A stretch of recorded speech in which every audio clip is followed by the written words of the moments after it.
मैं आप सभी लोगों से करबद्ध निवेदन करता हूँ, करने जाएं तब आप उनके पीछे दर्शन करने नहीं जाएं। वो दर्शन करके 2 मिनट बाद आपके सामने ये मंगलाचरण, हम स्वामी जी के चरणों के भी हाथ नहीं लगाएं। हम क्या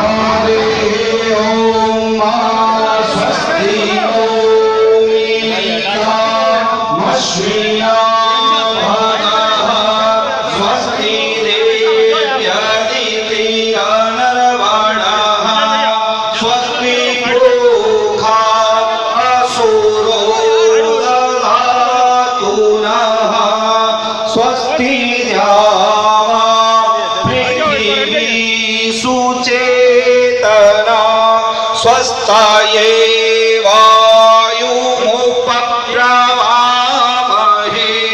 सोमं स्वस्ति भुवनस्य जस्पतिः बृहस्पतिं सर्वगणं स्वस्थाये स्वस्थाय आदित्या वसो भवन्तु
पूरी पीठाधीश्वर श्रीमद जगत गुरु शंकराचार्य स्वामी जी, श्री विश्वलानंद जी सरस्वती जी महाराज का पावन सानिध्य हम सब के बीच। भारत माता की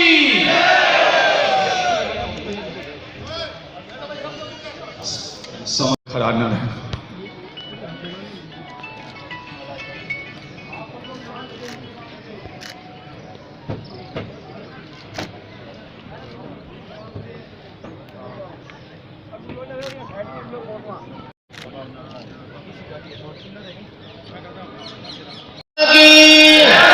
अधर्म का प्राणियों में विश्व का गौ माता की गोहत्या जगत गुरु शंकराचार्य भगवान की धर्म सम्राट श्री स्वामी करपात्री जी महाराज की श्री जगन्नाथ महाप्रभु की श्री सुभद्रा भगवती की श्री बलभद्र महाप्रभु की भारत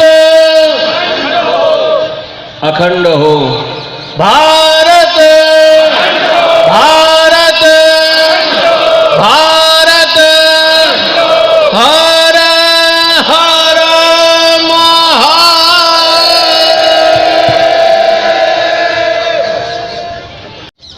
नामापिते च मधुरं मधुरं स्वरूपं कर्मापिते च मधुरं मधुरास्मृतिश्च बुद्धिं प्रबोधय प्रभो मधुबोधशक्तिं विद्यां प्रयच्छ परमां परिभावयामि। कोमलं कूजयन् वेणुं श्यामलोऽयं कुमारकः वेद वेद्यं परम ब्रह्म भासतां हृदये मम कूजन्तं राम रामेति मधुरं मधुराक्षरम् आरुह्य कविता शाखां वन्दे वाल्मीकिकोकिलम् निगमकल्पतरोर्गलितं फलं शुकमुखादमृतद्रवसंयुतं पिबत भागवतं रसमालयम् मुहुरहो रसिका भुवि भावुकाः नारायणाखिलगुरो भगवन्नमस्ते शिवाय नमः शिवलिंगाय नमः तन्मे मनः शिवसङ्कल्पमस्तु सर्वे भवन्तु सुखिनः। श्रीराम जय जय राम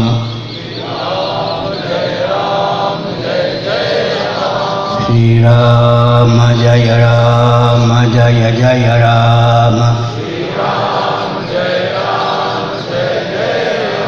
श्रीराम जय राम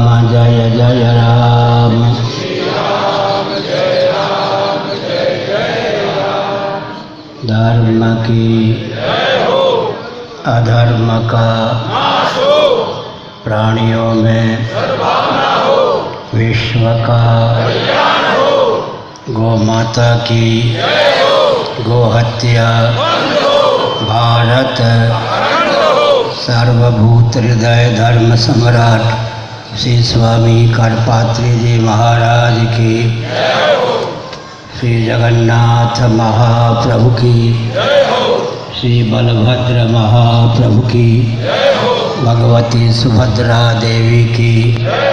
हर हर महादेव।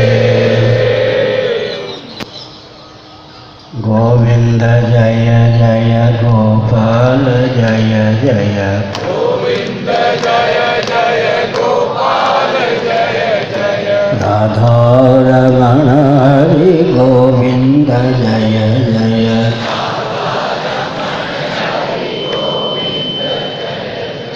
श्री कृष्ण गोविंद हरे मुरारे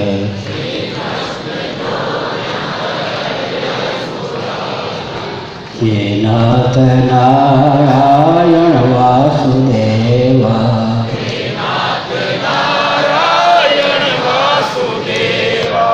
गोविंद जय जय गोपाल जय जय गोविंद जय जय गोपाल जय जय राधा रमण हरि गोविंद जय जय रमण हरि गोविंद जय जय गोविंद जय जय गोपाल जय जय गोविंद जय जय गोपाल जय जय राधा रमण हरि गोविंद जय जय राधा रमण हरि गोविंद जय जय गोविंद जय जय गोपाल जय जय गोविंद जय जय गोपाल जय जय राधा रमण हरि गोविंद जय जय राधा रमण हरि गोविंद जय जय श्री वृंदावन बिहारी लाल की जय। नमो महादेव शंभो शिव शिव शिव शिव शिव शिव नारायण नारायण नारायण। समुपस्थित समादरणीय संत वृंद, विद्वद वृंद, भक्त वृंद एवं भक्तिमती मातृशक्ति,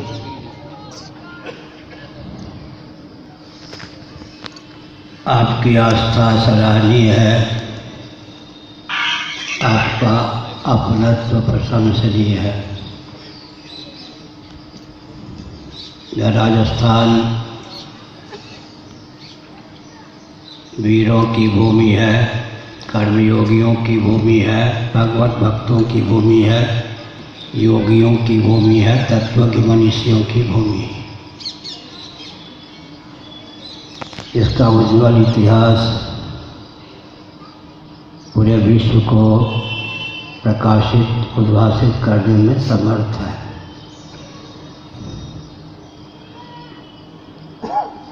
इस रॉकेट, कंप्यूटर, एटम और मोबाइल के युग में भी सनातन वैदिक आर्य सिद्धांत सर्वोत्कृष्ट है।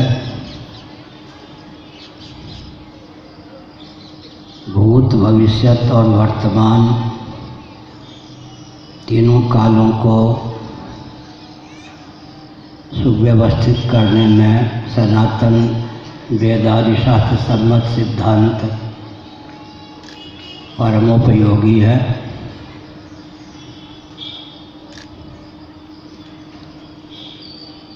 वेदादि शास्त्रों का अनुशीलन करने पर यह तथ्य उद्भासित होता है कि जीविका जीवन के लिए है, जीवन जीविका के लिए नहीं। जीविका है जीवन के लिए, जीवन है जीवन धन जगदीश्वर की अभिव्यक्ति या प्राप्ति के लिए। यद्यपि प्रत्येक जीव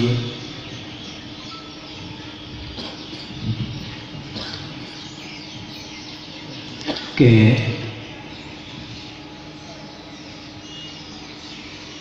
जगदीश्वर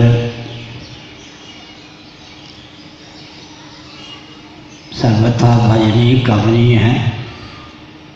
यह जीव जगदीश्वर का सनातन अंश सरीखा है। तथापि अनात्म वस्तुओं में आत्ममान्यता के कारण जीव भवटवी में भटकता है, भवसिंधु में गोता लगाता है। अनात्म वस्तुओं के अनुरूप आत्ममान्यता का त्याग कर आत्मानुरूप आत्मबुद्धि का नाम मुक्ति है। श्रीमद् भागवत में मुक्ति हित्वा यथा रूपम स्वरूपेण व्यवस्थिति, इस वचन के द्वारा यह तत्व उद्भासित किया गया है। श्रीमद् भगवद गीता में भगवान का संदेश है, यत् करोसि यदश्नासि यज्जुहोसि ददासि यत् तपस्यसि कौन्तेय तत्कुरुषु मदर्पणम्। श्रीमद् भागवत के एकादश स्कंध में यह कहा गया है कि तदर्थे खिल चेष्टितम, हमारी हर चेष्टा भगवदर्थ ही हो। सनातन सिद्धांत के अनुसार परमार्थ की सिद्धि के लिए ही स्वार्थ है। व्यवहार परमार्थ की सिद्धि में विनियुक्त हो, प्रयुक्त हो, यही जीवन की सार्थकता का मापदंड है। पूरा जीवन ही भगवान के लिए समर्पित होना चाहिए। जो भगवदर्थ कर्म होता है वह अंतःकरण का शोधक होता है। चित्त शुद्ध हो जाए, कर्मयोग का फल है सिद्ध। चित्त समाहित हो जाए, भक्ति योग या उपासना योग का फल है। निर्मल निश्चल दर्पण पर मुखचंद स्फुट रीति से अभिव्यक्त हो जाता है। वैसे ही कर्मोपासना के द्वारा जब व्यक्ति का चित्त शुद्ध और समाहित हो जाता है तो भगवत तत्व की स्फुट रीति से उस पर अभिव्यक्ति हो जाती है। कम से कम 1.25 घंटे नित्य भजन का बल होना चाहिए। मुसलमान सज्जन 24 घंटे में 5 बार नित्य नमाज पढ़ते हैं। हमारे आपके पूर्वजों से उनके पूर्वजों को शिक्षा मिली होगी। सनातन वैदिक आर्य सिद्धांत में आस्थान्वित हिंदू सूर्योदय के पूर्व कम से कम 15 मिनटों तक भगवान का स्मरण करें। सूर्योदय के बाद 15 मिनटों तक भगवान का स्मरण करें। सूर्यास्त के समय 15 मिनटों तक भगवान का स्मरण करें। निद्रा के पूर्व रात्रि में 15 मिनटों तक भगवान का स्मरण करें। 24 घंटे में कम से कम 75 मिनट भगवत भजन के लिए हमारा प्रयुक्त और विनियुक्त हो, तब कल्याण का मार्ग प्रशस्त हो सकता है। एक व्यक्ति 25-30 मिनटों में भरपेट भोजन कर लेता है। उस भोजन का प्रभाव कम से कम 5-7 घंटे तक उसके जीवन में प्राप्त रहता है। प्रज्ञा शक्ति, प्राण शक्ति उसकी अत्यंत परिपुष्ट रहती है। कार्य की अपेक्षा कारण अंतरंग होता है। महाभारत में एक अनुभव सिद्ध तथ्य को प्रकाशित किया गया है। एक व्यक्ति जितने दिनों तक अन्न के बिना जीवित रह सकता है, उतने दिनों तक अन्न का कारण, पृथ्वी का कारण जल के बिना जीवित नहीं रह सकता। एक व्यक्ति जितने दिनों तक जल के बिना जीवित रह सकता है, शरीर में रहने वाली ऊष्मा या गर्मी के बिना उतने दिनों तक जीवित नहीं रह सकता। देहगत ऊष्मा के बिना जितने क्षणों तक जीवन की कल्पना की जा सकती है, उतने क्षणों तक भी प्राण पवन के बिना जीवन की कल्पना नहीं की जा सकती। और प्राण पवन भी यदि अवकाशप्रद आकाश न हो तो अपनी उपयोगिता सिद्ध नहीं कर सकता। पृथ्वी, जल, तेज, वायु, आकाश में पृथ्वी की अपेक्षा जल का, जल की अपेक्षा तेज का, तेज की अपेक्षा वायु का, वायु की अपेक्षा आकाश का अधिक महत्व हमारे जीवन में परिलक्षित होता है। अनुभव सिद्ध यह तथ्य है। लेकिन ये सब के सब जड़ हैं, परार्थ हैं, अनात्मा है। मलाई मलाई के लिए नहीं, चटाई चटाई के लिए नहीं, खटाई खटाई के लिए नहीं। ऐसे पृथ्वी पृथ्वी के लिए नहीं, पानी पानी के लिए नहीं, प्रकाश प्रकाश के लिए नहीं, पवन पवन के लिए नहीं, आकाश आकाश के लिए नहीं, देहेंद्रीय प्राणांतकरण देहेंद्रीय प्राणांतकरण के नहीं, चलिए नहीं। ये सब अनात्मा है, आत्मा के शेष हैं, आत्मा शेषी है। देहेंद्रीय प्राणांतकरण का उपयोग और विनियोग भगवान की अभिव्यक्ति के लिए करना चाहिए। अब प्रश्न उठ सकता है कि इस रॉकेट, कंप्यूटर, एटम, मोबाइल के युग में भजन की क्या उपयोगिता है? इसका उत्तर क्या है? जितने प्राणी हैं, चाहे स्थावर हो या जंगम हो, उनकी निसर्ग सिद्ध इच्छा या चाह का अध्ययन करें, अनुशीलन करें, हम किस निष्कर्ष पर पहुँचेंगे? असतो माँ सद्गमय, तमसो माँ ज्योतिर्गमय, मृत्योर्मां मृतंगमय। जो कुछ नश्वर है, असत है, उससे पिंड छुड़ाकर सदरूप होकर, मृत्युंजय होकर, अमृत स्वरूप होकर हम शेष रहना चाहते हैं। जो कुछ जड़ है, भाष्य है, उससे पिंड छुड़ाकर हम ज्ञान स्वरूप रूप होकर शेष रहना चाहते हैं। जो कुछ ताप है, वेदना है, कष्ट है, उससे पिंड छुड़ाकर आनंद स्वरूप होकर हम शेष रहना चाहते हैं। हमारी चाह का विषय हमारा वास्तव स्वरूप परमात्मा ही सिद्ध होता है। कोई भी नास्तिक क्यों न हो, उसकी प्रीति और प्रवृत्ति का विषय परमात्मा तत्व ही सिद्ध होता है। इसके पीछे वैज्ञानिक तथ्य भी है।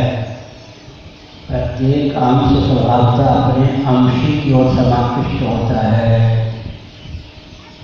वृक्षादि में पत्र, पुष्प, फल इत्यादि संलग्न होते हैं।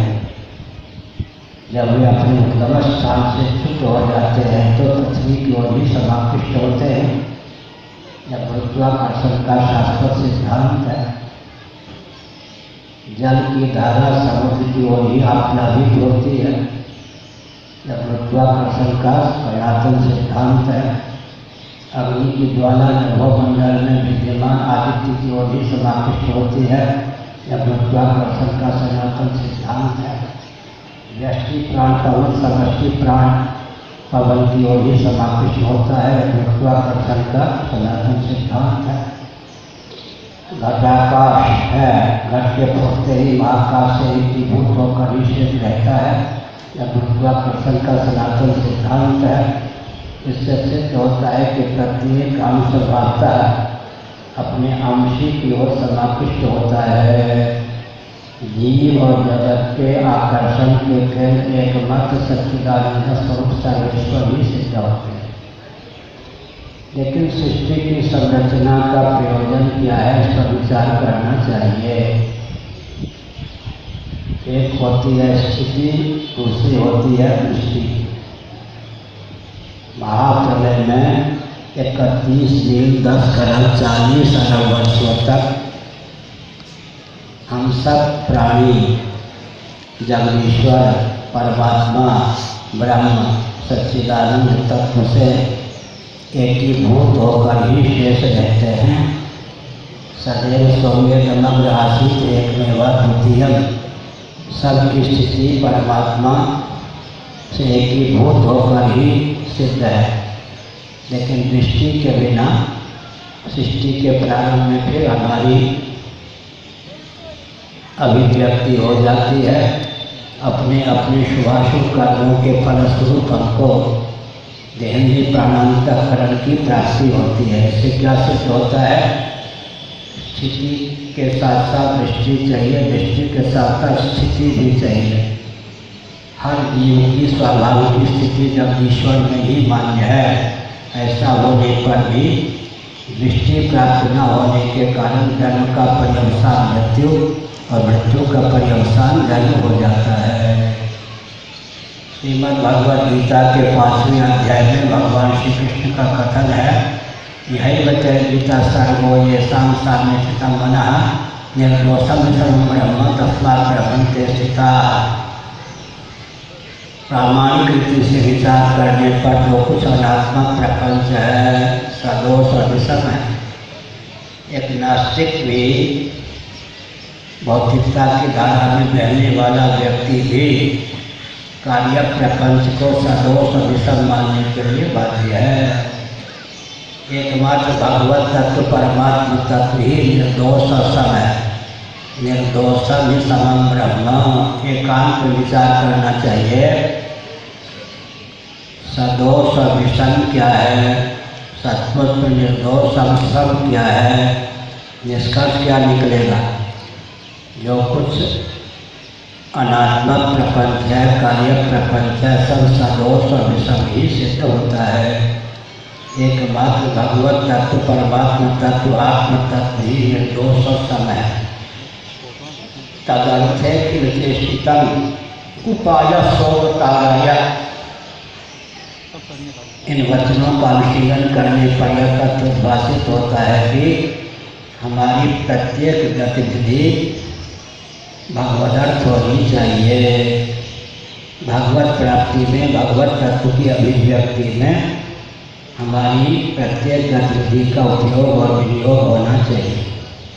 आजकल हम कहा करते हैं, किसी गंता को गमन करने की भावना से भावित व्यक्ति को यह पता चल जाए कि उसका गंतव्य वो स्वयं है तो गति की आवश्यकता नहीं हो। गंतव्य जब अपने से भिन्न होता है तो गति की उपयोगिता होती है। जब गंता ही गंतव्य हो तो गति की आवश्यकता नहीं। लेकिन हमारी दुर्गति क्या हो गई? हमारे लिए हम तक पहुंचना ही सबसे कठिन घाटी है। यद्यपि हर जीव अपने तक पहुंचा हुआ ही होता है, तरंगमाला जब से एकीभूत होकर ही रहती है, तथापि अनात्म वस्तुओं की मान्यता, अनात्म वस्तुओं के अनुरूप आत्म तत्व की मान्यता अनादिकाल से पाले हुए हैं। इसलिए सबसे जटिल पहले हमारे जीवन में यह है कि हमारे लिए हम तक पहुँचना ही सबसे कठिन है। देहेंद्रीय प्राणांतकरण के अनुरूप ही आत्मान्यता की अभिव्यक्ति होती है। दृष्टि में तादात्म्यापत्ति की स्थिति में हम स्वयं को दृष्टा मानते हैं। भक्ति में वाणी में तादात्म्यापत्ति की स्थिति में हम स्वयं को वक्ता मान लेते हैं। गति में तादात्म्यापत्ति की स्थिति में हम स्वयं को गणता मान लेते हैं। मति में तादात्म्यापत्ति की स्थिति में हम स्वयं को मनता मान लेते हैं। बुद्धि से एकीभूत होकर स्वयं को हम बुद्धा मान लेते हैं। चित्त से एकीभूत होकर स्वयं को स्मर्ता मान लेते हैं। साथ क्या है? प्राण से एकीभूत होकर हम स्वयं को प्राणी मान लेते हैं।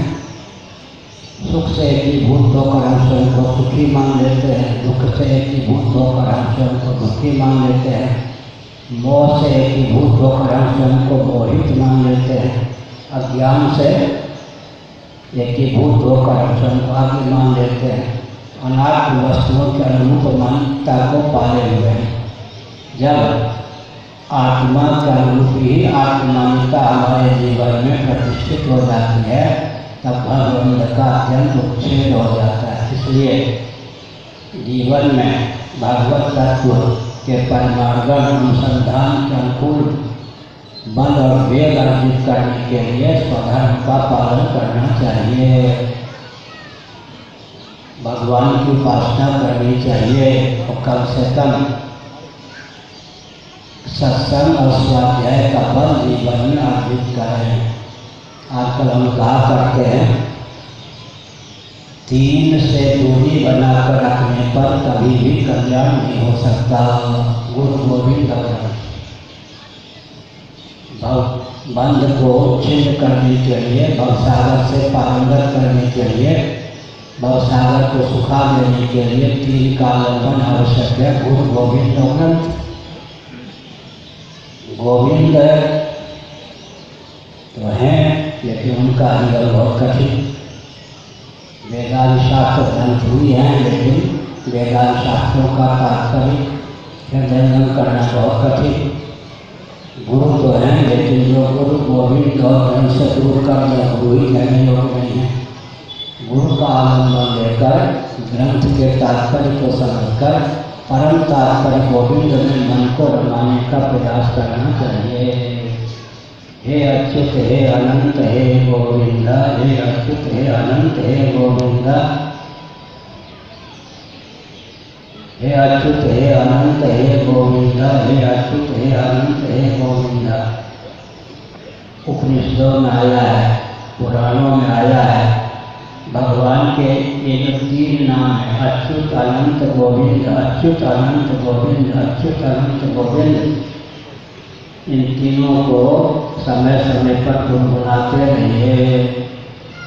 धन की प्राप्ति भी होगी, स्वस्थ जीवन भी रहेगा, परिवार में सब प्रकार का सुमंगल होगा, भगवत प्राप्ति का मार्ग प्रशस्त होगा।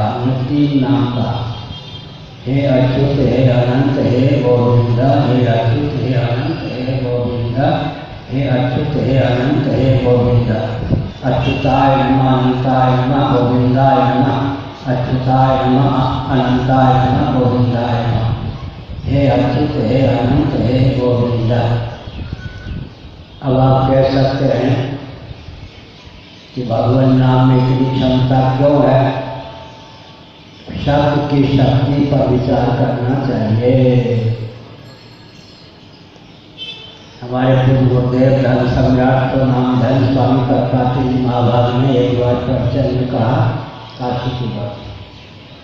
जब कोई व्यक्ति खर्राटे लेकर सोया होता है, उसका नाम लेकर उसे पुकारा जाता है, तब प्रश्न उठता है कि सोने वाला व्यक्ति क्या अपना नाम सुनकर जगता है या जगने के बाद नाम सुनता है?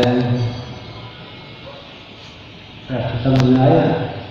खर्राटे लेकर सोए हुए व्यक्ति को जब उसका नाम लेकर पुकारा जाता है तब क्या वो अपना नाम सुनकर जगता है या जगने के बाद नाम सुनता है?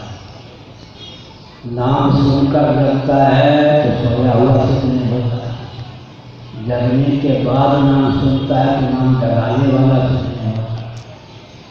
लालू कालू जैसे नाम में भी इतनी शक्ति सन्निहित है कि नाम में जो अचिंत शक्ति सन्निहित है उसके बल पर सोए हुए व्यक्ति को पुकारा जाता है, उसका नाम लेकर तो जग जाता है। लालू कालू इन नामों में क्षमता सन्निहित है। तब कई मुतकर न्याय से डंके की चोट से यह तथ्य सिद्ध है कि भगवान नाम हे अच्युत हे अनंत हे गोविंद शिव शिव श्री राम जय जय राम श्री कृष्ण गोविंद हरे मुरारे हे नाथ नारायण वासुदेव शिव शिव जपत मन आनंददायी सुमरत विघ्न विनसत कटत यम के फल।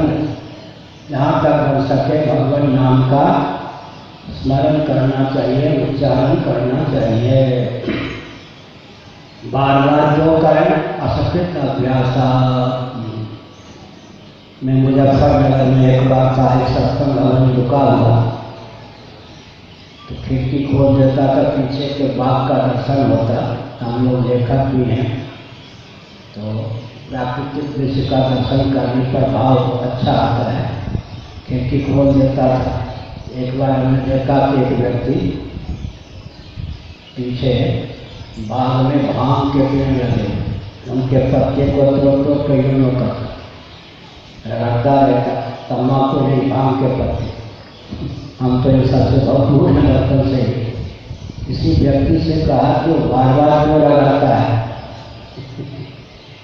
उन्होंने कहा कि भांग के पत्ते को जितने बार रगड़ा जाता है उसकी अंतर्निहित शक्ति भी प्रकट हो जाती है। क्या उसी को क्या राजा वाला का रूप दे देता है।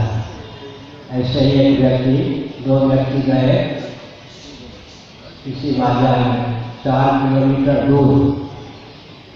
संबंध से एक चाचा लगते थे भतीजा, आयु में लगभग 1-2 साल का ही अंतर था। वहाँ रहे थे। उसमें एक ने कहा तम्बाकू प्रभाव चूना क्या होता, तम्बाकू लेकर यूँ करते रहे। एक थे हेम्योपैथ चिकित्सक, एक थे आयुर्वेदिक चिकित्सक जो संबंध में चाचा लगते थे। उन्होंने कहा कितनी देर में दोगे? उन्होंने कहा कम से कम 1 घंटे लगेगा। तम्बाकू चून से ऐसे करते करते तो उन्होंने कहिए क्या करेंगे? उन्होंने कहा जितनी देर रगड़ेंगे उतनी देर अंतर्निहित क्षमता का क्या उदय होगा। यही तो हेमियोपैथ की दवा का भी महत्व है। उसका अर्थ यह है कि बार बार भगवान नाम का स्मरण करेंगे, उच्चारण करेंगे तो नाम में सन्निहित शक्ति प्रकट होती जाएगी और कल्याण के बिना नहीं रहेगी। मंत्र का विपरीत परिणाम है कामना की सिद्धि। मंत्र में कोई विकार नहीं होता लेकिन अभिमत फल को देने में समर्थ होता है। भगवान नाम तो भवतारक होता है। तो ये नाम में कितनी शक्ति है। श्रीधर स्वामी जी ने श्रीमद् भागवत के 6ठे स्कंद के भाष्य में यथार्थ किया कि वस्तु शक्ति ज्ञान की अपेक्षा नहीं रखती। वस्तु शक्ति ज्ञान की अपेक्षा नहीं रखती। उन्होंने उदाहरण दिया, अमृत को कोई अमृत समझकर पी ले तो अमर हुए बिना न रहे। अमृत को कोई अमृत न समझकर पी ले तो अमर हुए बिना न रहे। विष को कोई विष समझकर पी ले मरे बिना न रहे। विष को कोई विष न समझकर पी ले तो मरे बिना न रहे। वस्तु शक्ति ज्ञान की अपेक्षा नहीं रखती। भगवान नाम में अचिंत शक्ति का सन्निवेश है। तो लौकिक लालू कालू आदि नाम में भी अचिंत शक्ति का सन्निवेश है। हम उदाहरण दे दिया ताकि आस्था हो। खर्राटे लेकर सोया हुआ व्यक्ति जब उसका नाम लेकर पुकारा जाता है तो नाम में सन्निहित अचिंत शक्ति के बल पर वह जग जाता है। तो भगवान नाम में कितनी शक्ति है देवताधिकरणम में बताया गया। वैदिक शब्द ही सृष्टि की संरचना में निमित्त बनते हैं। हो इस वैदिक शब्द का स्मरण उच्चारण करते हैं सच्चिदानंद स्वरूप सर्वेश्वर महासत्य के प्रारंभ में पृथ्वी बन जाती है। संकल्प पृथ्वी का, जल का, तेज का, वायु का, आकाश का मूल क्या है? सृष्टि का मूल क्या है? संकल्प। संकल्प का अर्थ क्या होता है? ज्ञान और शब्द का मिला हुआ। न सोची प्रत्योलोक्य या शब्दांतरावृते, व्यवहार साधक ऐसा कोई बोध नहीं है जिसमें शब्द का योग न हो। है कोई चतुर्चितेरा पार्थी मायकाला जो किसी भी भाषा के किसी भी शब्द या शब्दजन्य संस्कार का आलम्बन लिए बिना एक संकल्प कर सके, एक विकल्प कर सके, एक निश्चय कर सके, एक स्मरण कर सके, अहंकार कर सके। व्यवहार साधक जो भी बोध है उसमें शब्द का योग अवश्य होता है। शब्दालंबन रहित जो ज्ञान या बोध होता है उसी का नाम आत्मा है, उसी का नाम परमात्मा है। शब्दालंबन सहित ज्ञान का नाम ही भव है, वेद है। हमने संकेत किया भगवान नाम में अचिंत्य शक्ति का सन्निवेश है। फिर कहीं देह त्याग के अव्यवहित पूर्वक्षण में भगवान नाम का स्मरण हो जाए, उच्चारण हो जाए तो क्या होगा? व्यक्ति तर ही जाएगा। अंतिम समय में अर्थात देह त्याग के अव्यवहित पूर्वक्षण में भगवान नाम का इतना महत्व क्यों है? एक है कुंजर शौच। कुंजर शौच का अर्थ होता है हाथी का किया हुआ स्नान। कुंजर शौचवत हाथी स्नान करता है, फिर सूर्य से भूमि को लपेट लेता है। जीवन काल में क्या होता है? हम भगवान नाम भी लेते हैं, फिर पाप भी कर लेते हैं। भगवान नाम के बल पर पाप जल जाता है, फिर पाप कर लेते हैं। लेकिन देह त्याग के अव्यवहित पूर्वक्षण में, ठीक पूर्वक्षण में अगर भगवान नाम का स्मरण या उच्चारण हो जाए तो आगे पाप करने का अवसर ही नहीं मिलेगा। तो अंतिम समय का नाम स्मरण जो है तार देगा। इसीलिए नाम लेके भवसिंधु सुखाई, भवसिंधु का सुख जाना, भवसिंधु से पार हो जाना। अब भवसिंधु कथा पर तुलसीदास जी ने तीनों ढंग से विचार किया। भवसागर चाह पार जो पावा, भवसिंधु के पार हो जाना। भवसिंधु तो बना रहे लेकिन उस पार हो जाए। स्टीमर आदि का आलम्बन लेकर, जैसे नौका आदि का आलम्बन लेकर पार हो जाते नदी को, भवसिंधु से पार हो जाना। अब भवसागर चाह जो पावा, अब भवसिंधु सुखा ही नाम लेते, तीनों है। भगवान नाम में क्या क्षमता है? भवसिंधु से पार कर दे। भगवान नाम में क्या क्षमता है? अगाध जो जल राशि से युक्त भवसिंधु है। ये सब रिश्तेदार नातेदार ये सब क्या है? सिंधु की तरंगें हैं। अगर था पाना चाहे तो भगवान नाम का आलम्बन ले, और भगवान नाम का आलम्बन लेकर भव ही न जाए तो फिर क्या होगा? भवसिंधु सूख जाएगा। तीनों प्रकार की क्षमता भगवान नाम में, स्तर का भेद है। भगवान नाम भवसिंधु का पारक भी है। भगवान नाम का आलम्बन लेने पर भवसिंधु में हम था पा सकते हैं, डूब नहीं सकते। भगवान नाम का आलम्बन लेकर भवसिंधु को सुखा नहीं सकते हैं। राजस्थान है ना, मरुस्थल में किसी को जल का विभ्रम हो जाए तो नाम ले तो भवसिंधु सुखा ही। अरे क्यों डरता है? यह तो मरु है, जल नहीं है। मनु का नाम सुनते ही मनु के ज्ञान का मार्ग प्रशस्त हो जाता है, और मनु का ज्ञान होने पर बिना यांत्रिक मानसिक तांत्रिक विधा के वह सिंधु सूख जाता है, नदी सूख जाती है। इसका मतलब प्रकार में भेद है। प्रकार क्या हुआ? भगवान नाम का आलम्बन लेकर भवसिंधु को पार भी कर सकते हैं, भवसिंधु का था भी पा सकते हैं, भवसिंधु को सुखा भी सकते हैं। क्षमता है, अलग अलग विभाग। भवसिंधु को पार हो जाना, भवसिंधु में डूबे भी न पार हो जाना। भवसिंधु का था पा लेना, और भवसिंधु को सुखा देना। नाम लेत भवसिंधु सुखाई। क्या अर्थ हुआ? स्तर है। पहले स्तर में क्या हुआ? भवसिंधु से पार हो जाएंगे भगवान नाम का अवलंबन लेकर, भवसागर से पार हो पावा। और दूसरे स्तर में भगवान नाम का अवलंबन लेकर भवसिंधु में कथा पावे, दुनिया से बच जाएंगे। तीसरा वो स्तर है जिसमें भवसिंधु नहीं रहेगा, भाषा में भेद है। भक्त लोग क्या कहेंगे? आनंद सिंधु में भवसिंधु की भावना हो गई है, सदा तद्भव भावना।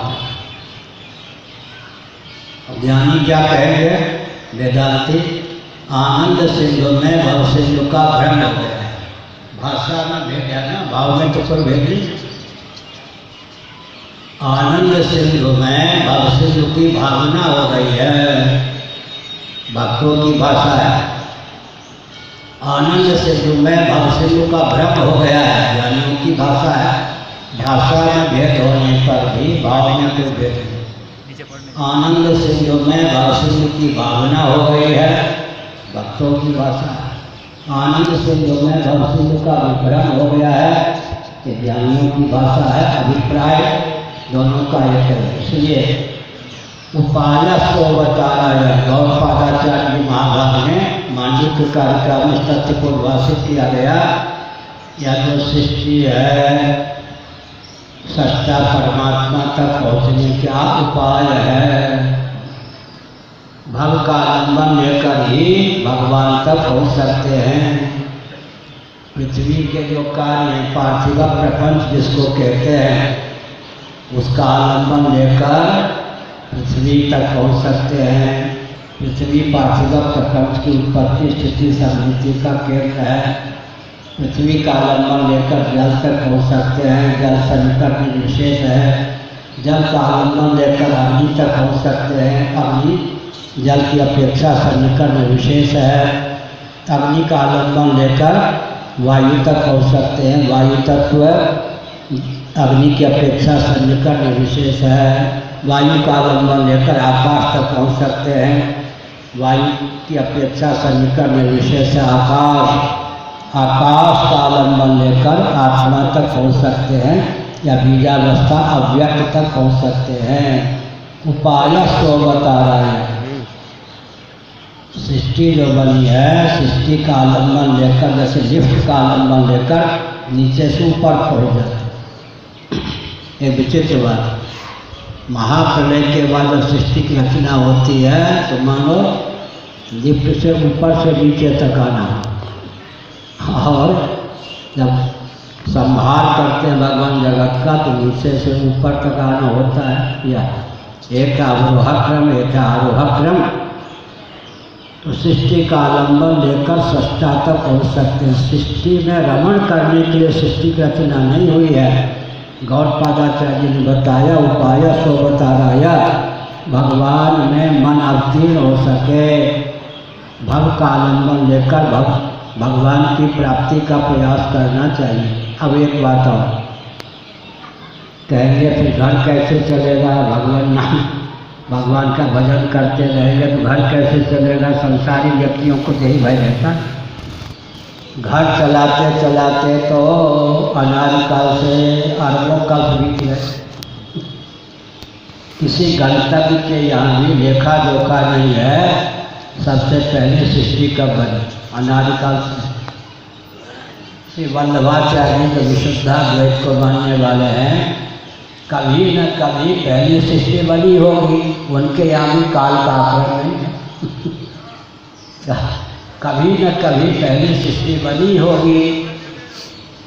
कोई बद्ध जीव था ही नहीं, भगवान ही लीला पूर्वक, जैसे कोई भगेरी भाग पी करके यूँ झूमने लगता है, अपने आप को भूल जाता है। अपने आप को भुलाने की भावना हो तो भाग पी। तो हमने कहा विशुद्धाद्वैत के अनुसार कभी न कभी पहली सृष्टि बनी होगी, तो भी काल का आकलन नहीं कर सकते। अनादिकाल से यह प्रवाह चल रहा है, अनंत काल तक चलता रहेगा। लेकिन जो जीव सच्चा भगवान को समझ लेते हैं, सृष्टि का आलम्बन लेकर सच्चा भगवान तक पहुँचने में समर्थ हो जाते हैं, उनके फिर क्या, उनके लिए फिर जगत प्राप्त नहीं होता, अतिक्रांत हो जाते हैं, उनका पुनर्भव नहीं होता, उन्हें लोकांतरों में जाना नहीं पड़ता, उत्क्रमण पुनर्जन्म से विहीन हो जाते। इसलिए उज्जवल हंसा अमर लोक को, यह तो देश न तेरा है, पीले पानी चुगले दाना चिड़िया रैन बसेरा है।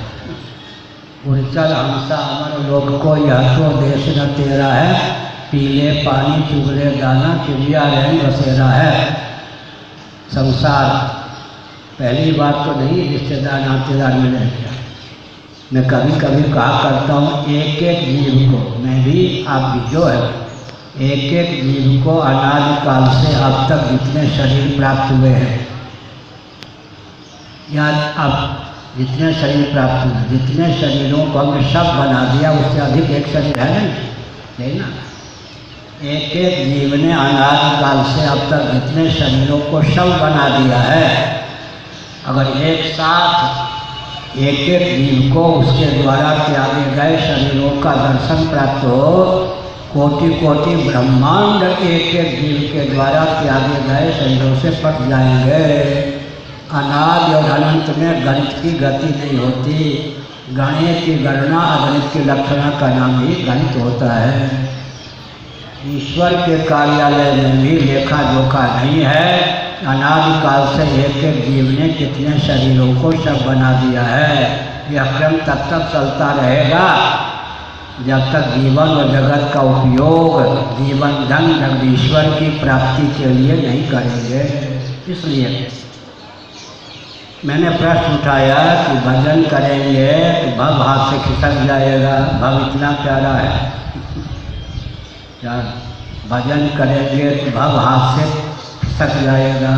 ठीक, लेकिन एक विचित्र बात है, वैराग्य होगा तो घाटा रहेगा या लाभ? आप तो समझते होंगे घाटे नहीं।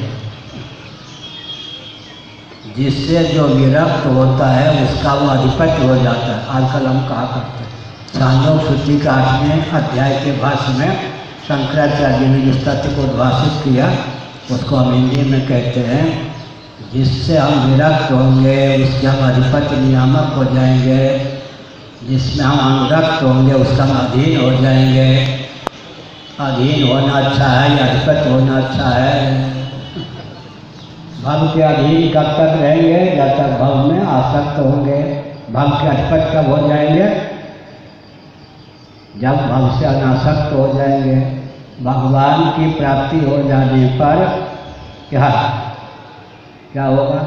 भगवान की प्राप्ति हो जाने पर जीवन सार्थक हो जाएगा।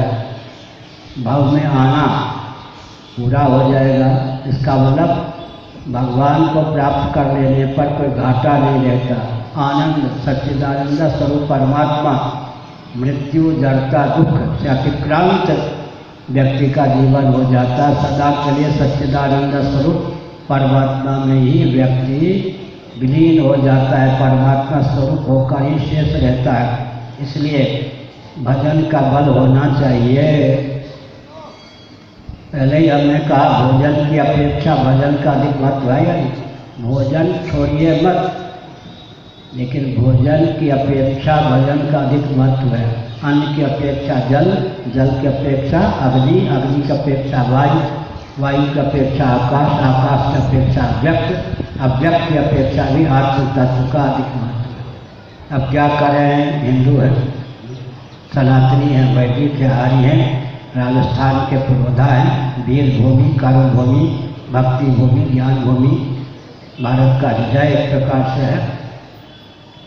मध्य प्रदेश जैसे हृदय है वैसे ही विचार करें तो क्रांति की दृष्टि से यह भी भारत का हृदय है। इसलिए राजस्थान को राजस्थान राज विद्या का अर्थ क्या होगा? राजगुह्य का अर्थ विद्या में श्रेष्ठ, और राजस्थान माने सब स्थानों में श्रेष्ठ। राजस्थान माने स्थान माने क्षेत्र, राज माने राजा, राज विद्या राजगुही की शैली में राजस्थान का अर्थ क्या होगा? स्थानों में श्रेष्ठ राजस्थान।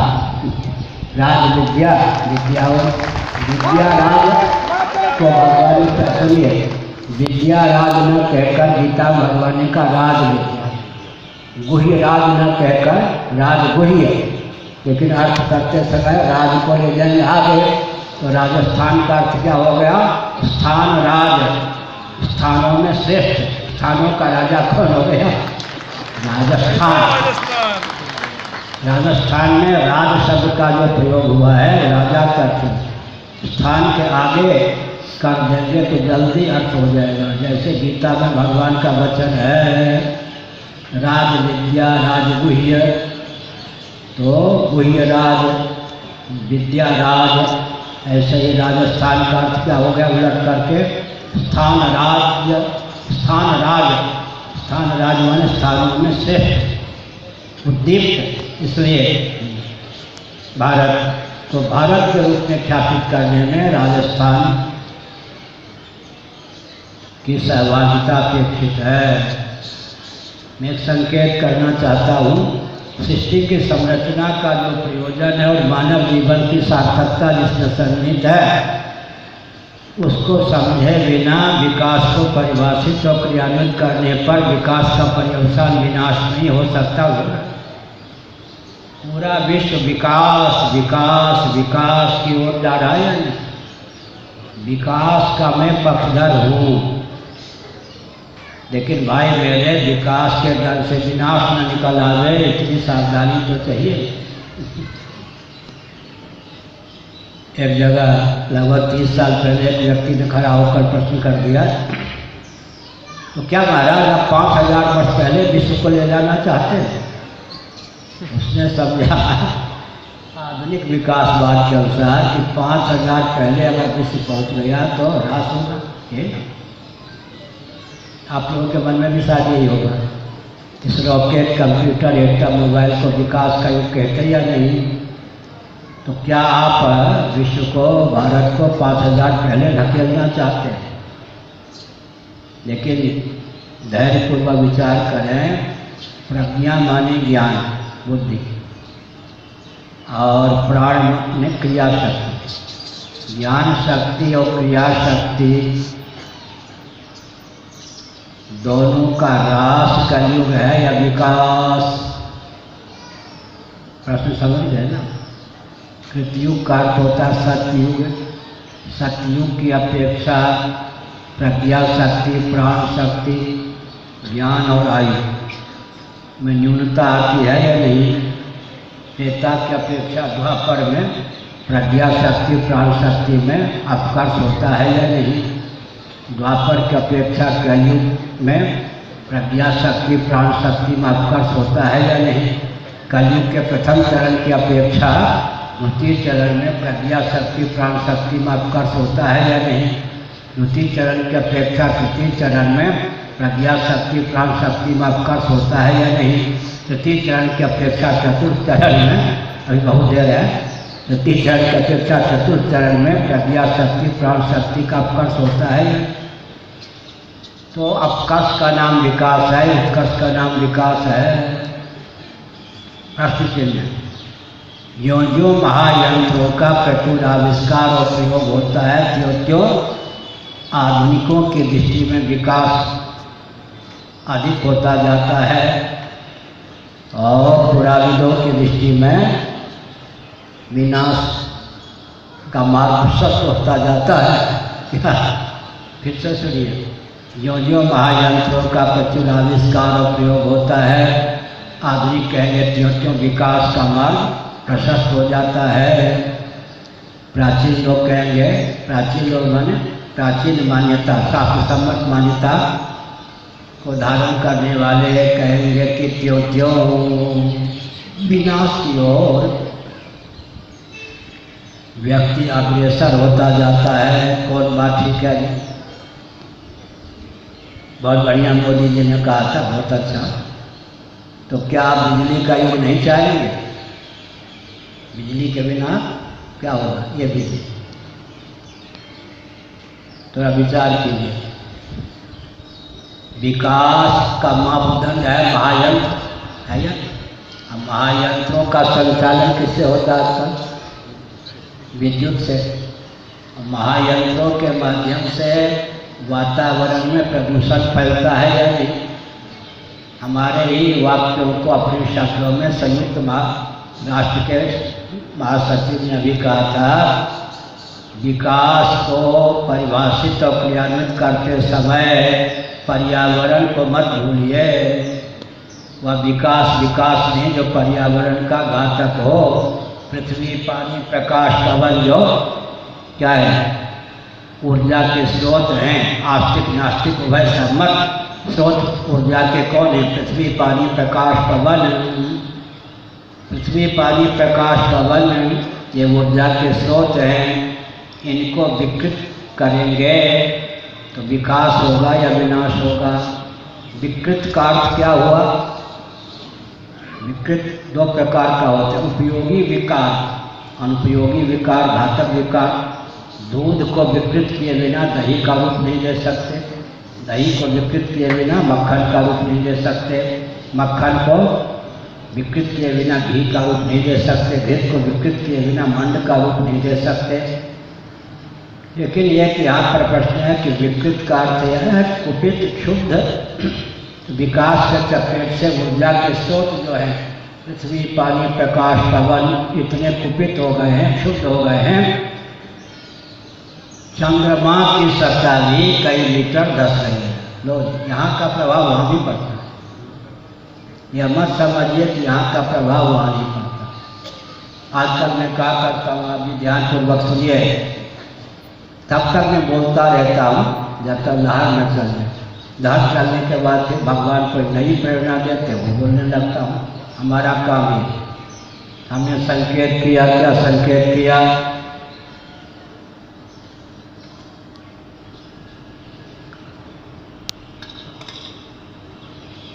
प्रज्ञा शक्ति, प्राण शक्ति में क्षमता का नाम विकास है क्या? लेकिन विकास के नाम पर हो क्या रहा है? प्रज्ञा शक्ति, प्राण शक्ति क्षीण हो रही है। यंत्रों ने क्या किया? ध्यानपूर्वक सुनिए। स्थावर जंगम प्राणियों की प्रजातियों को दूषित, विकृत, विलुप्त करने में महायंत्रों का उपयोग हुआ या नहीं? स्थावर प्राणी माने तरुलता, गुण इत्यादि जो हैं, वृक्ष आदि जो हैं स्थावर प्राणी हैं। चींटी, चिड़िए, मनुष्य इत्यादि जंगम प्राणी जो अपनी ओर से चलने फिरने में, उड़ने में समर्थ हैं। बड़ी विचित्र बात है क्या? महायंत्रों का जब आविष्कार प्रयोग होता जाता है तब प्रज्ञा शक्ति, प्राण शक्ति का ह्रास होता जाता है। स्थावर जंगम प्राणियों की प्रजातियों का विलोप होता जाता है। ध्यानपूर्वक सुनिए। गीध की प्रजातियां भी अब लुप्त हैं। गरुड़ और हंस की प्रजाति कहाँ से सुरक्षित रहेगी? गीध की प्रजातियां भी अब लुप्त हैं, तो गरुड़ जी और हंस की प्रजाति कहाँ से सुरक्षित रहेगी? हजारों प्रकार की वनस्पतियों की प्रजातियां भी विलुप्त हो रही हैं। इसका अर्थ क्या हुआ? स्थावर जंगम प्राणियों की विविध प्रजातियों का विलोप इस विकास के गर्भ से निकल रहा है। इसलिए अब कोई कह सकता है वर्तमान विकास की गतिविधि आपको पसंद नहीं है तो विकास को परिभाषित कीजिए। मैंने पहले ही कहा, सृष्टि की संरचना और मानव जीवन की सार्थकता जिसमें सन्निहित है उसको समझकर विकास को परिभाषित और क्रियान्वित करना चाहिए। लगभग 10 दिन पहले मैंने विकास की परिभाषा वेदांत शास्त्र सम्मत निर्धारित की। भोग और मोक्ष के अविरुद्ध और अनुकूल वस्तु और व्यक्ति की उद्भावना का नाम विकास। भोग और मोक्ष की सिद्धि के अविरुद्ध और अनुकूल वस्तु और व्यक्ति की उद्भावना का नाम ही विकास है। सज्जनों, लौकिक उत्कर्ष भी हो, पारलौकिक उत्कर्ष भी हो, परमात्मा की प्राप्ति का मार्ग भी प्रशस्त हो, श्रीमद् भागवत चौथा स्कंद अध्याय 18 श्लोक 1, 2, 3, 4, 5। लौकिक उत्कर्ष भी हो, पारलौकिक उत्कर्ष भी हो, परमात्मा की प्राप्ति का मार्ग भी प्रशस्त हो, यही तो विकास कहेंगे। लौकिक उत्कर्ष, पारलौकिक उत्कर्ष और परमात्मा की प्राप्ति का मार्ग भी प्रशस्त हो। इसलिए कितनी चिड़िया उड़े आकाश चारा है धरती के पास। इस कोरेना देवी ने क्या कर दिया मालूम है? कोरेना सुना ही होगा। कोरेना देवी ने क्या किया? जिसको आधुनिक व्यक्ति ढोंग कहते थे, उस ढोंग को अनिवार्य सिद्ध कर दिया। ये बाबा लोग हैं, बाबू लोग हैं, कर्मकांडी बार बार हाथ धोते रहते हैं। ये अब कहते हैं बार बार हाथ धोइए तो साबुन लगा के भले कहते हैं, मुल्तानी मिट्टी का उपयोग न करके। हो गया ना। कोरेना ने क्या किया? मनुस्मृति में लिखा है, दूसरे के वस्त्र, दूसरे के चप्पल, दूसरे के जूते, जूठे भोजन आदि का उपयोग मत कीजिए। कोरेना देवी क्या बोली? इसका अर्थ क्या है? कोरेना देवी हमने नाम रखा है, इसने तो बिल्कुल मनुस्मृति आदि में जो आचार विचार की सरणी है, चरक संहिता में स्वस्थ वृत्ति, स्वस्थ रहने के जो प्रकल्प है चरक संहिता में, इसका मतलब है उस पर मुहर लगा दिया आधुनिक। किसने? आधुनिक कौन देवी है? कोरेना देवी ने क्या किया? कोरेना देवी ने सनातन आचार विचार जो वेदांत शास्त्र सम्मत हैं उनको अनिवार्य माना है। अगर उनको नहीं मानेंगे तो कोरेना देवी लेके चल बसेगी। इसलिए अंत में सार क्या निकला? सृष्टि की संरचना का जो प्रयोजन है, मानव जीवन की सार्थकता जिसमें सन्निहित है, उसको समझकर ही विकास को परिभाषित और क्रियान्वित करें। पृथ्वी, पानी, प्रकाश, पवन जो ऊर्जा के स्रोत हैं, वो क्या स्रोत है? पृथ्वी, पानी, प्रकाश, पवन ऊर्जा के स्रोत यही हैं। इनको विकृत क्षुब्ध होने से बचाइए। अब स्मार्ट सिटी दूसरे काम में चला था, स्पिरिचुअल स्मार्ट सिटी, अब दोनों शब्द बंद कर दिया प्रधानमंत्री जी ने। हमारा प्रवचन विद्या प्रकट सुनते हैं। Smart city, spiritual smart city लीजिए, सिटी में लीजिए। क्या है? और क्या था? नागौर सिटी है, शहर है, डिस्ट्रिक्ट है, जिला हेडक्वार्टर। हाँ, जिला हेडक्वार्टर छोटा सा। सुनिए, महानगर विकास का मापदंड होगा, यही ना? महानगर में रहिए, हम मना नहीं करते। शुद्ध मिट्टी सुलभ होगी क्या? शुद्ध पानी सुलभ होगा क्या? शुद्ध प्रकाश सुलभ होगा क्या? शुद्ध पवन सुलभ होगा क्या? प्रचुर आकाश सुलभ होगा क्या? शुद्ध मनोभाव सुलभ होगा क्या? शुद्ध मुस्कान सुलभ होगी क्या? संयुक्त परिवार बचेगा क्या? महानगर में निवास के कितने उपहार हैं? शुद्ध मिट्टी नहीं, शुद्ध पानी नहीं, शुद्ध प्रकाश नहीं, शुद्ध पवन नहीं, प्रचुर आकाश नहीं। अमिताभ बच्चन को देख करके क्या करें? मुस्कान कीजिए। क्या हुआ? शुद्ध मिट्टी नहीं, शुद्ध पानी नहीं, शुद्ध प्रकाश नहीं, शुद्ध पवन नहीं, प्रचुर आकाश नहीं, शुद्ध मनोभाव नहीं। सिनेमा के एक्टर एक्ट्रेस को देखकर मुस्कुराना सीखिए, स्वाभाविक मधुर मुस्कान है। क्या हुआ? जो विकास हुआ है विनाश हुआ। और जीवन के मूल लक्ष्य से करोड़ों किलोमीटर दूरी विकास के नाम पर बढ़ती जा रही है। इसलिए विकास को सही ढंग से परिभाषित और क्रियान्वित करने की आवश्यकता है। तो सही ढंग क्या है? भोग और मोक्ष के अभिरुद्ध और अनुकूल वस्तु और व्यक्ति की उद्भावना, संरचना, उनके उपयोग और उपभोग का नाम है विकास। भोग और मोक्ष दोनों को, मोक्ष का अर्थ क्या हुआ? बंधन से मुक्ति। अब आपको जल्दी समझ में आ जाए इसलिए मैं कहता हूँ, द्वंद्व और दुख, जागृत और स्वप्न की मनोराज्य की पहचान क्या है? सर्दी गर्मी भूख प्यास इत्यादि का नाम है द्वंद्व।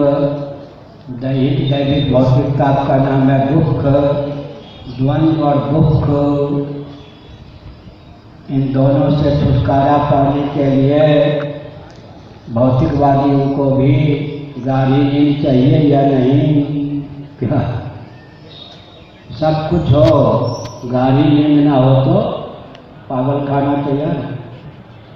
एक बार ज्योतिष पीठ के मान्य जगत गुरु शंकराचार्य 1972 में वृंदावन उड़ियाबाजी महाराज के आश्रम में एक दिन के लिए पधारा। मैं उस समय सन्यासी नहीं था, ब्रह्मचारी था, ब्रह्मचारी के वेश में। मैं उनके समीप मर्यादा की सीमा में कुछ दूरी पर बैठ गया जाके। उन्होंने मुझसे पूछ लिया, कहो साहब, ईश्वर को क्या गरज पड़ी कि उसने गाढ़ी नींद बना डाली? मैं चाहता तो उत्तर दे सकता था, लेकिन मैंने क्या कहा, भगवान मैं आपका विद्यार्थी और बालक हूँ, आपने जो प्रश्न किया है उसका उत्तर आप स्वयं दें। 45 मिनटों तक उन्होंने उत्तर दिया। उत्तर का सारांश क्या है? जिनको निर्विकल्प समाधि प्राप्त नहीं होती, कदाचित उन्हें गाढ़ी नींद भी सुलभ न हो तो पागल हुए बिना न रहें। असहाय व्यक्ति को पागल होने से बचाने की भावना से भावित होकर करुणा वर्णालय सच्चिदानंद स्वरूप सर्वेश्वर ने गाढ़ी नींद बना दी। आजकल हम कहा करते हैं, कमलिनी की धारा में, भौतिकता की धारा में बहने वालों को गाढ़ी नींद का अधिकार प्राप्त नहीं। सो बहन हमको विघ्न नहीं डालते। उनके विचार, उनके तंत्र, उनके सिद्धांत की सीमा में जितने चारवाक इत्यादि मतावलंबी हैं, कमलिनी की धारा में बहने वाले हैं, उनके सिद्धांत पर पानी फेरने के लिए गाढ़ी नींद है। अर्थात भौतिकवादियों को, कमलिनी की धारा में बहने वाले व्यक्तियों को उनके सिद्धांत की सीमा में गाढ़ी नींद का अधिकार सुलभ नहीं है। क्योंकि गाढ़ी नींद होने का अर्थ क्या होता है? चेतना विशिष्ट शरीर को भूल जाना। उनके यहाँ चेतना विशिष्ट शरीर का नाम ही आत्मा है। और क्या होता है? चेतना विशिष्ट शरीर और विषय जन आनंद, इन दोनों को भुलाए बिना गाढ़ी नींद नहीं आएगी। और गाढ़ी नींद नहीं आएगी तो पागल हुए बिना नहीं। इसका अर्थ क्या हुआ? विषय जन आनंद भी पागल हुए, पागल होने से बचा नहीं सकता। पागलपन में ही विषय जन आनंद का उपयोग है। सुनिए, दुख की बात छोड़ दीजिए थोड़ी देर के लिए। विषय जन आनंद ही मिलता रहे तो ब्रह्मा जी को तो, हमको आपको जितना आनंद प्राप्त है उससे बहुत अधिक आनंद ब्रह्मा जी को व्यवहार दशा में प्राप्त है। लेकिन गीता के 8वें अध्याय के अनुसार तो ब्रह्मा जी भी योग निद्रा लाभ न करें तो पागल हो जाए। जहाँ विषय जन आनंद होता है वहाँ तृप्ति होती है, भोक्ता भोग और भोग्य। जहाँ मान लो रसगुल्ला पा रहे तो रसगुल्ला है भोग्य, रसगुल्ला के सेवन से आनंद की अनुभूति है भोग, और हम हो गए भोक्ता। जहाँ विषय जन आनंद होता है वहाँ तृप्ति होती है। जहाँ तृप्ति होती है वहाँ दो से अधिक, दो या दो से अधिक का नाम है अधन लक्षणा। अधन लक्षणा में 3, 4 इत्यादि, 2 या 2 से अधिक। जहाँ तृप्ति होती है वहाँ द्वैत होता है। जहाँ द्वैत होता है वहाँ श्रम होता है। जहाँ श्रम होता है वह खाली की ओर निरत से आनंद नहीं होता। सपने नहीं सुख द्वैत दर्शन बात कोटि को कहे। हमने दार्शनिक धरातल पर तथ्यों को उद्भाषित किया, अब व्यावहारिक धरातल पर करें क्या? एक वाक्य हमने लगभग 1 महीने पहले बनाया था। पूरा वैदिक सिद्धांत एक वाक्य में गुंफित किया था, गुरु गोविंद और ग्रंथी के पास। तत्वतः सचमुच में भूलता उपाधि धरातल पर हम सच्चिदानंद ही सिद्ध होते हैं।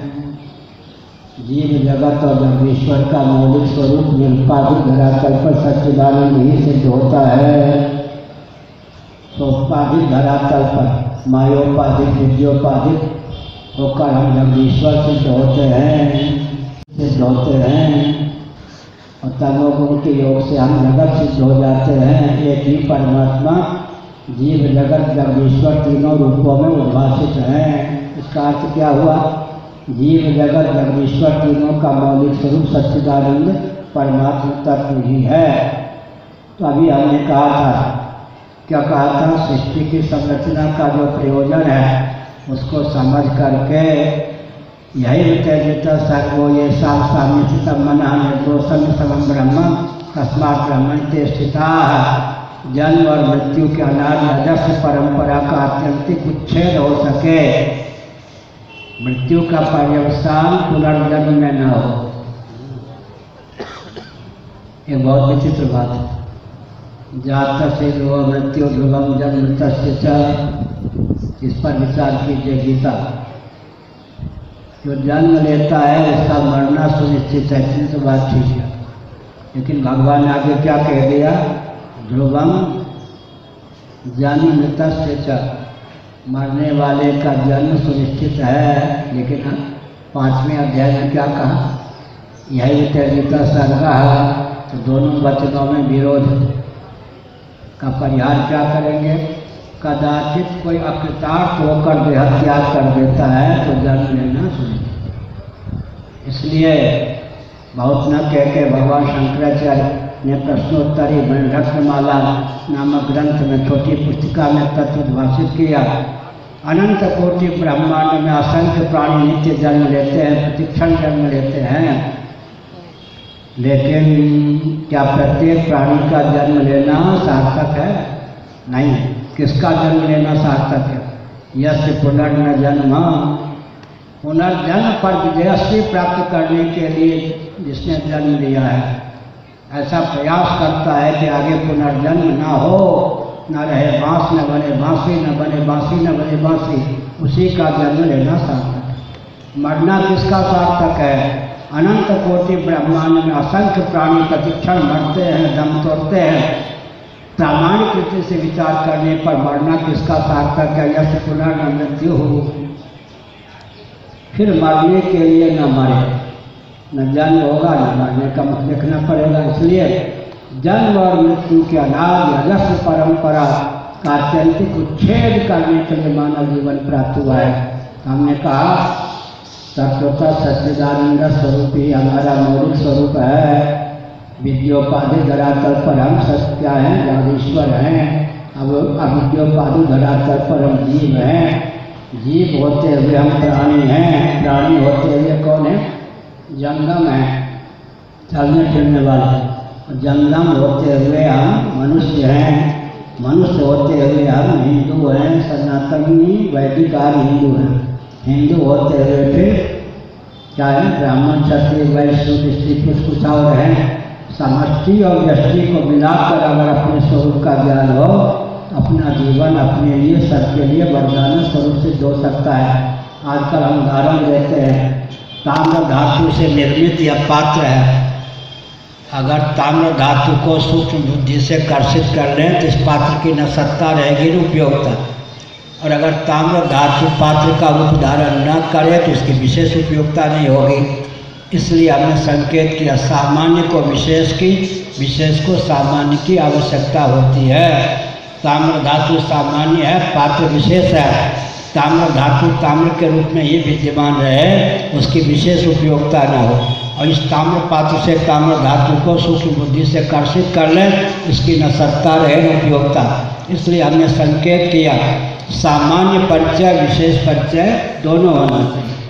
दोनों मिलाकर के क्या वाक्य बना?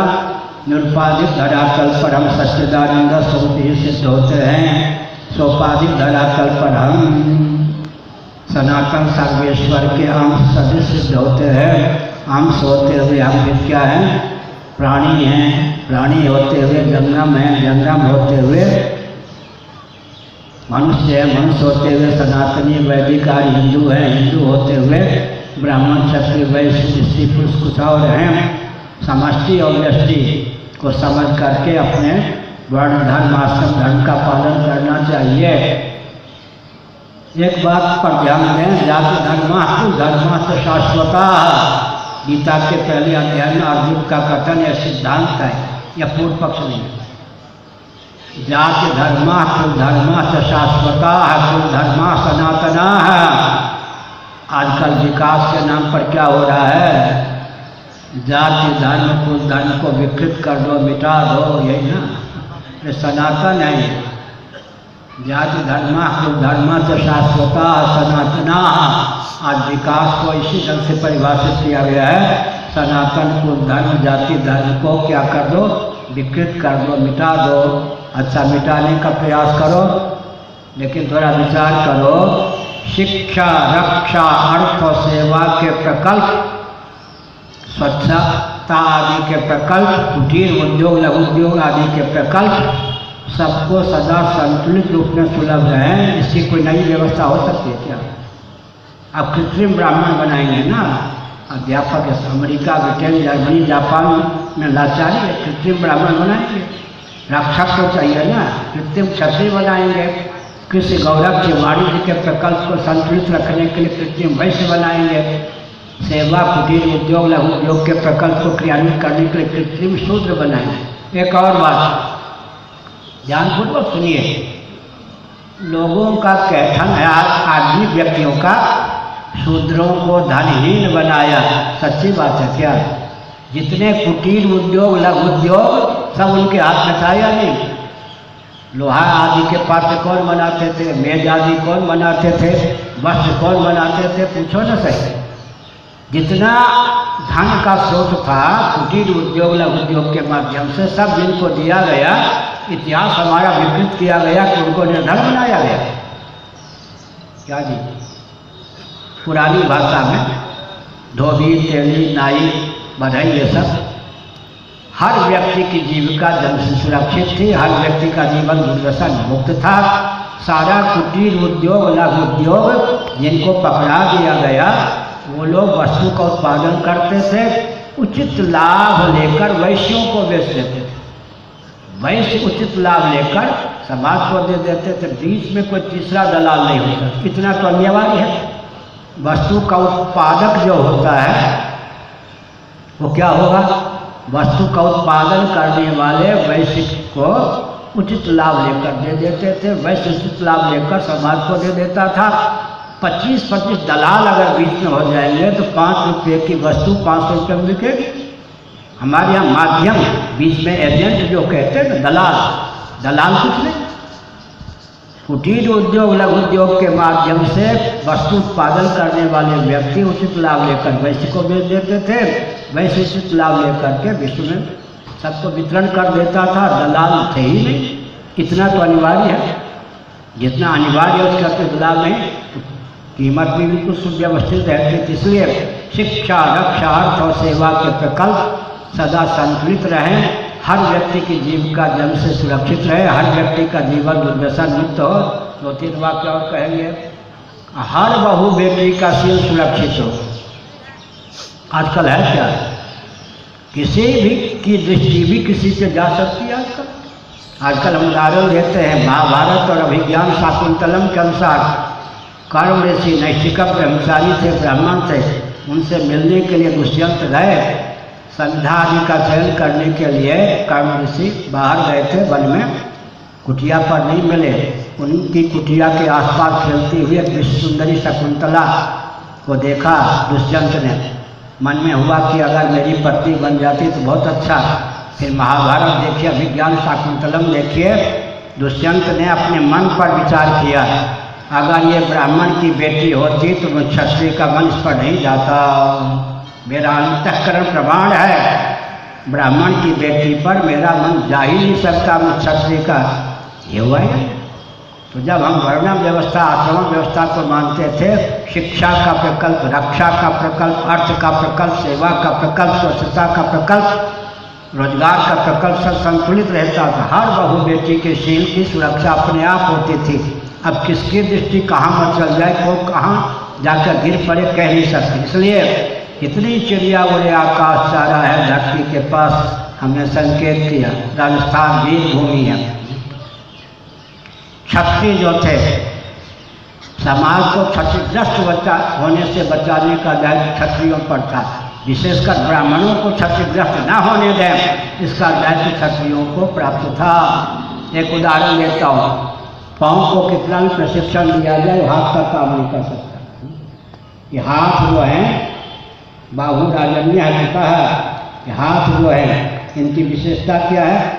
जागृत की बात छोड़ दीजिए, नींद लेकर गाढ़ी नींद में है, इतने में स्वप्न हो, इतने में कोई क्या हुआ, मच्छर आके काटने लगा, उस समय बुद्धिपूर्वक भुजदंड को कोई आगे दे सकता है क्या? बुद्धिपूर्वक परंपरा प्राप्त निसर्ग सिद्ध संस्कार संवेद या भुजदंड अपने आप जाके यूँ करता है। मच्छर चपेट में आ गया तो कचूमर निकाल देता है, मच्छर भाग गया तो कम से कम खुजला के राहत दे देता है। इसका मतलब क्या है? इसका मतलब क्या है? गाढ़ी नींद में बुद्धिपूर्वक आदेश हो नहीं सकता, फिर भी यह जो परंपरा प्राप्त संस्कार संवेद निसर्ग संस्कार संवेद ये भुजदंड अपने दायित्व का निर्वाह बुद्धि के सो जाने पर भी करता है या नहीं? इसका अर्थ क्या है? छिन्न मस्ता जैसे मस्तक न होने पर भी युद्ध करने वाले, ऐसे ऐसे हमारे यहाँ क्षत्रिय हुए हैं। शत्रु ने गर्दन काट दी, गर्दन कट जाने पर भी युद्ध के मोर्चे पर खड़े रहे। संस्कार की बात हुई है नहीं? श्री राम जय जय राम। हम हिंदू राष्ट्र बनाएंगे, हम भारत भव्य बनाएंगे, वंदे मातरम। हर हर महादेव। हर हर महादेव। जगत गुरु शंकराचार्य भगवान की। सब माताओं से आग्रह है, भगवान नारायण पादुका का दर्शन करें। लाइन बना लिए।